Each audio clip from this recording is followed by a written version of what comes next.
Okay, welcome to At the Coolidge, a show about movies coming to the Coolidge Corner Theater. And this episode, we're speaking about Jihad for Love, a new film by Parvez Sharma, and I'm speaking with Nina LaNegra, who is the founder of the Roxbury, the mother founder of the Roxbury Media Institute, and the Art is Life Itself performance series, which takes place Thursday nights at the Healy House in Roxbury, and we suggest you go down and check it out. It's a wonderful, wonderful performance series. You've been doing it for a while. Yes, we have. We're coming up on almost a year. Yeah, great. Having a great time with it. So let's start with Jihad for Love. First of all, it's about gays in the Muslim religion, gays in Islam, gays in Muslim culture. And it reminds me somewhat of The Bible Tells Me So, which was about gay children of fundamentalist Christian families. But the problem with that they're having, of course, in the film is that it's gay is not allowed in some Muslim religions, and these people are Muslims first and gay second. So the idea of jihad and love are two interesting words to use. Let's talk about the word jihad first in terms of this film.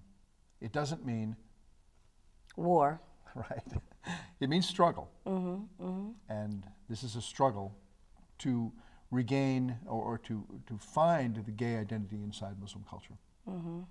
Well, I was impressed with the film. I thought that it did a really good job of bringing that point out, struggle, and trying to show those who may not be Muslim or gay what that tension is like to love and practice a particular faith and yet have elements of that faith and that practice be against who you are as a human being. And I found that fascinating because I can't reconcile the two in my head, how you could practice a faith that says clearly by some that you can't be gay. And yet there was an imam that they showed at the beginning who said that aside from the comment about Sodom and Gomorrah, that's not what it was saying, and that his advice was to love what there was to love about Islam and to be who you are and to let God judge. You know, I think that was the summation of it for me, let God judge.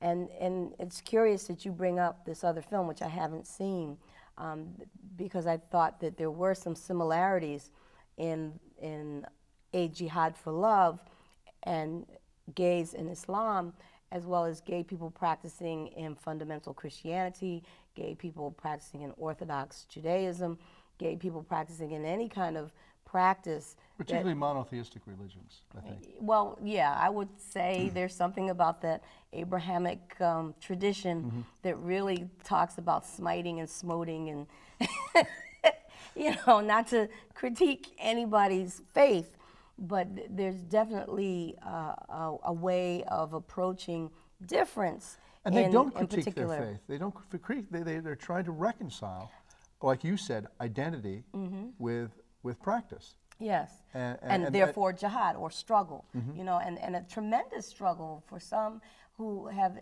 experienced sufferings in the way of incarceration, beatings, rape, ostracizing, fear, all these different elements, and yet they still love their faith and practice it. And their faith is first. Their faith is first. Yeah. Their faith is first. I mean, that was clear, at least in the examples that were presented in the film. That might not be clear throughout the world, but that was clear in the examples in the film. And then the other side of that is that gay is not just an identity, it's your being, it's who you are, it's part of your essence. It's like your color, your identity, your family, it's you.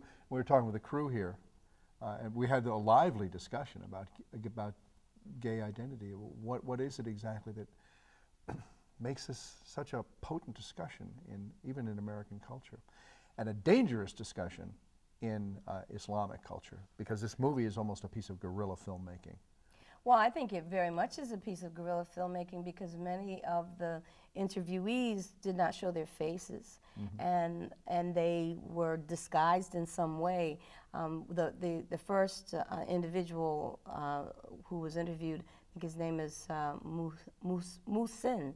He was an imam and an Islamic scholar, and he had been married and he had children, and he didn't show his children's faces. That's or right, his former wife's face. And the conflict of that, I mean, I think it's dangerous still to be gay and to be different in many cultures. In the African American culture, definitely, there are very strong elements of ostracizing as well as perhaps attack that one can experience, but not just African Americans or Latinos or Anglo-Saxons, but throughout the world. I think anything that is different is still in jeopardy of being hurt. Yeah. You know, in this society, in this global society that we live in. And the film, by the way, Tim, impressed me as well with its globalism.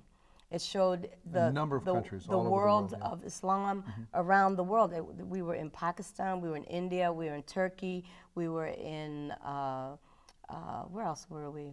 Iran, we were in Egypt. And the Muslim is not a monolithic concept. I mean, it means different things in different countries. And another thing, just like Christianity, just like Judaism. Right, exactly. Just like Buddhism. And like the word jihad, we've come to think of, too many people have come to think of Muslim as one thing. And even in gay culture, the difference between a gay culture in Turkey, where there are gay bars, versus Egypt, where you can be arrested and incarcerated, is an enormously different experience. And Sharia, the orthodox law of Islam, there are places where it says that in fact, one imam did say there's no difference in different practices of Islam. The only difference is how to put the person who's the offender, as in being homosexual, to death. You know, and to me that was very poignant, and to watch the reaction of Muhsin as he said that. He was quiet. He kind of shut down. He had this matter-of-fact expression on his face. And he basically said earlier in the film that he knew that he was prepared to die, you know, instead of trying to separate being Muslim and being gay. Yeah, that's the